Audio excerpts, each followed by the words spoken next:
అరే ఎవరికి భయపడవలసినటువంటి అవసరం లేదు. పుట్టిన ఒకరోజు సస్తం ఒకరోజు. మన తల్లిదండ్రులే మనకన్నిటికంటే పెద్ద.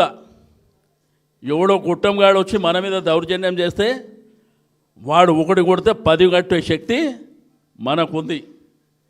ఈరోజు మన వైపున ఉన్నది ఎవరు? కేసీఆర్ గారు. కేసీఆర్ అంటే తెలంగాణ రాష్ట్రానికి, తెలంగాణ ప్రజలకు శ్రీరామ రక్ష అనేటువంటి విషయాన్ని నేను ఈ సందర్భంగా తెలియజేస్తూ ఉన్నాను.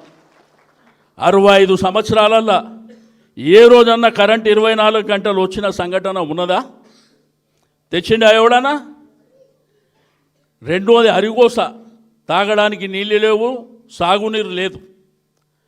బావి కాడికి పోతే చెరువు ఎండిపాయ, బావి కాడికి పోతే బావి ఎండిపాయ, చెరువు కాడికి పోతే చెరువు ఎండిపాయ.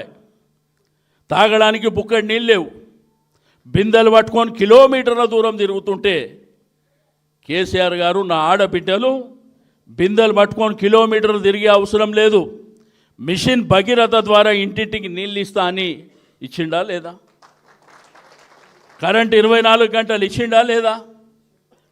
రైతు బంధు అనే కార్యక్రమాన్ని తెచ్చి సంవత్సరానికి 10,000 రూపాయలు ఇచ్చిండా లేదా?